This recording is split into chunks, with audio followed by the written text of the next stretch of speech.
Maggi చెప్పే కథలు వింటారా? ఈరోజు నేను చెప్పబోయే కథ పేరు బిందు.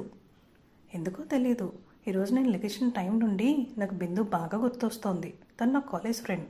కాలేజ్ అయిపోయి నా కూడా మేము కలిసి చాలా రోజులు అయిపోయింది.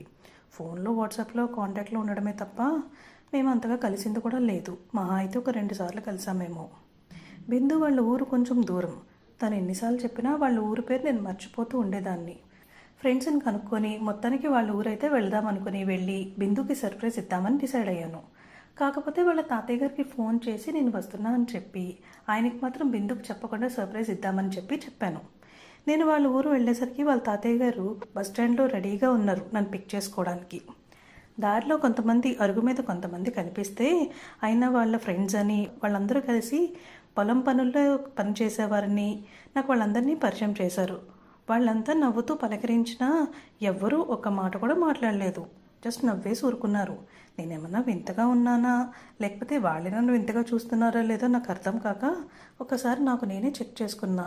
ఇంతలో తాతగారు రమ్మనడంతో నేను వాళ్ళకు ఒక నమస్కారం పెట్టి అక్కడి నుంచి వచ్చేసాను.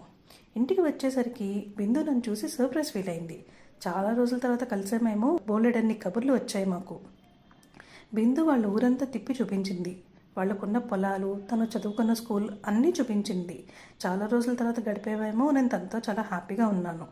ఇంటికి వచ్చి ఫ్రెష్ అవుతుండగా నాకు వాళ్ళ తాతగారు గుర్తొచ్చారు. ఇంతలో గోడకున్న ఒక గ్రూప్ ఫోటో చూసి బిందుతో చెప్పా, బిందు, పొద్దున వీళ్ళందరినీ నేను కలిశానే, కానీ వీళ్ళందరూ ఎందుకు మాట్లాడలేదు. అందరూ నవ్వుతూనే ఉన్నారు కానీ ఎందుకో కొంచెం వింతగా అనిపించింది నాకు అని చెప్పాను. అప్పటిదాకా అటు తిరిగి ఉన్న బిందు సడన్గా నా వైపు చూసి, వాళ్ళెవరో నీకు తెలుసా అని అడిగింది. ఏమో నాకైతే తెలియదు, నవ్వుతూనే పలకరించారు కానీ ఎందుకో కొంచెం స్ట్రేంజ్గా అనిపించారే అని చెప్పాను. బిందు ఈలోపు అటువైపు తిరిగి ఒక రకంగా సైలెంట్ అయిపోయింది. మళ్ళీ బిందు ఇలా అన్నది, వీళ్ళందరూ క్రితం సంవత్సరమే సూసైడ్ చేసుకొని చనిపోయారని, వాళ్ళందరూ రైతులని చాలా స్లోగా బాధగా చెప్పింది. ఎందుకో తెలియదు కానీ తను చెప్పే విధానానికి నా గుండె ఒక్కసారిగా వేగం పెరిగిపోయింది. సడన్గా అక్కడున్న వాతావరణం అంతా కూడా నాకు ఒక రకంగా అనిపించింది. షాక్ నుండి తేరుకుని, అదేంటి, మరి మీ తాతయ్య నాకు వీళ్ళందరినీ పరిచయం చేశారే పొద్దున్న అని అడిగాను. అటువైపు తిరిగి ఉన్న బిందు సడన్గా నా దగ్గరికి వచ్చి, అదేంటి, మా తాతని కనిపిస్తున్నాడా అని అడిగింది. అంతే, బిందు అలా అడిగేసరికి నాకు ఒక రకంగా భయం వేసింది. నా గుండె నాకే వినిపించేంత గట్టిగా కొట్టుకుంది. ఇంతలో వెనకున్న డోర్ పడింది.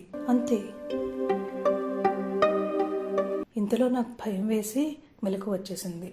ఈలోపు పెన్ తీసి ఈ కథ రాయడం మొదలుపెట్టాను. మీకు ఈ కథ ఎలా అనిపించిందో కింద కామెంట్ చేయండి. మరొక కథతో మరొకసారి కలుద్దాం మనం అందరం. Thank you.